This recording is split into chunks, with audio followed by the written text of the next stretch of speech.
Gracias, presidente. La discusión sobre cuidados paliativos forma parte de una problemática más amplia de la muerte digna y la eutanasia. Por tanto, nos obliga a recuperar las profundas discusiones filosóficas, jurídicas y políticas que se han dado en las últimas décadas. Las preguntas principales al respecto, que han sido sintetizadas por pensadores como Dworkin, son: ¿qué es lo que le da un valor intrínseco a la vida humana? ¿Qué aspectos hacen inviolable a la vida humana y, por lo tanto, susceptible de protección de la ley? ¿Qué implicaciones tiene la obligación del Estado para proteger la vida humana? ¿Debería la ley permitir que otras personas o el Estado mantengan con vida a una persona contra su voluntad? Las respuestas, desde un enfoque democrático, laico y de derechos humanos, coinciden en señalar que la libertad, es decir, la autonomía de la persona para decidir sobre sí misma, y la integridad, es decir, la capacidad para cumplir materialmente el ejercicio de estas decisiones, son los principales elementos de la vida que son susceptibles de la protección de la ley.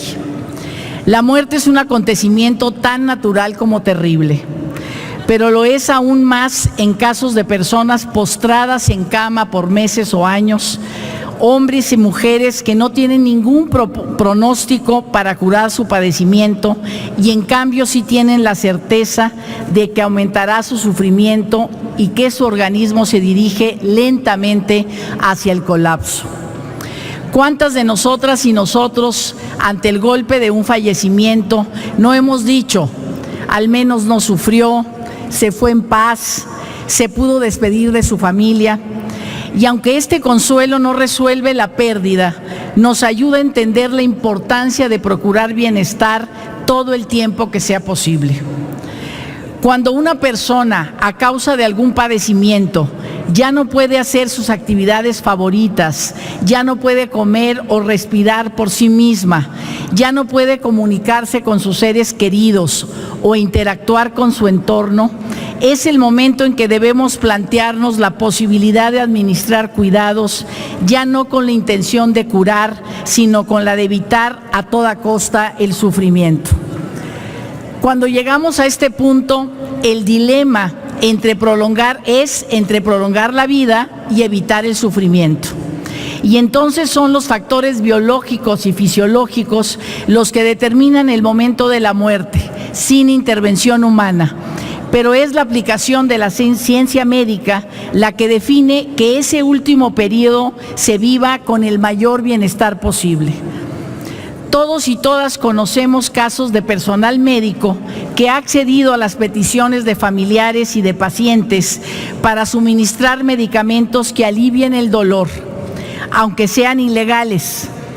Por cierto, como la marihuana de uso medicinal, que ya es legal, y que muchos pacientes, familiares no pueden hacer uso porque no se ha emitido el reglamento por parte de la Secretaría de Salud, que ya tenemos aquí un punto de acuerdo propuesto por Movimiento Ciudadano para que esto siga. Y estos familiares, pues efectivamente acuden a la ilegalidad. Decía que estos médicos que han suministrado, que conocemos a médicos que han suministrado medicamentos que alivian el dolor, pero también para retirar tratamientos que pueden prolongar la vida en condiciones insoportables, aunque ello contradiga algunas normas. Habrá quienes crean en milagros, quienes se sostengan en su fe y la esperanza. Eso es muy respetable. Lo que no nos parece válido es que sean la ley o la voluntad de otras personas las que impongan a alguien la penuria de soportar la pérdida ineludible de sus sentidos y las funciones de sus órganos, de sentir un dolor incesante, de cargar con su propio cuerpo que ya no representa nada de lo que para él o ella fue la vida. Morir es natural, pero hacer sufrir es inhumano. Por eso es un avance importante este dictamen, lo que hoy vamos a decidir, de reflejar en la Constitución la legalidad de los cuidados paliativos y la administración de medicamentos controlados para pacientes con enfermedades en situación terminal, limitantes o amenazantes para la vida, como aquí se plantea. Correctamente, en este dictamen se plantean referencias importantes tanto de la Organización Mundial de la Salud como herramientas convencionales de profesionales de la salud que permiten determinar las diversas situaciones en que son pertinentes los cuidados paliativos. Por ejemplo, de acuerdo a variables como deambulación, evidencia de enfermedad, autocuidado, ingesta y conciencia. Estoy convencida, estamos convencidos, el Movimiento Ciudadano, que este no es un derecho de la sociedad ni del Estado, sino de las mismas personas en uso de su autonomía, como una parte del derecho a la salud. Por ello, será importante trabajar en un consentimiento informado de pacientes y familiares para realizar correctamente estos procedimientos. Estamos completamente a favor de este avance que ha sido un acuerdo posible en esta Cámara. Sin embargo, pienso que no basta con que el Congreso le dé permiso a los médicos para realizar ciertas acciones. No se trata de abrir canales reglamentarios en la Constitución para ver cómo fluyen a través de los derechos.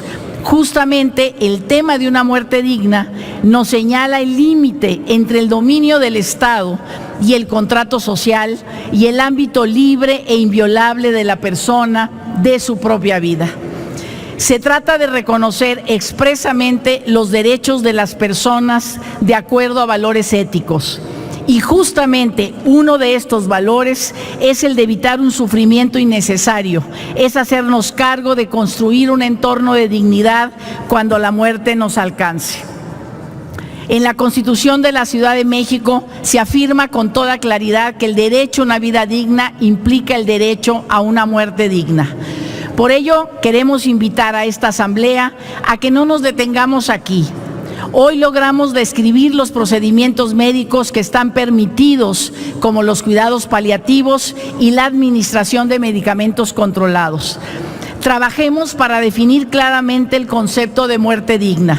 Pongamos en el centro a las personas y sus derechos, y que sea de acuerdo a estos que diseñemos las reglas para las autoridades y no al revés.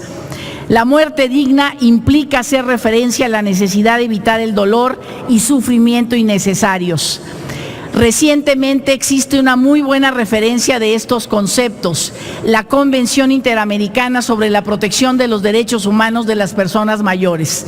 Esta fue adoptada hace casi 4 años, pero no ha sido aún signada por nuestro país, pese a que recientemente ha sido objeto de atención, por cierto, en este honorable Senado, y también ya hay un punto de acuerdo presentado por Movimiento Ciudadano para convocar al Ejecutivo a que nos mande al Senado la ratificación de esta convención.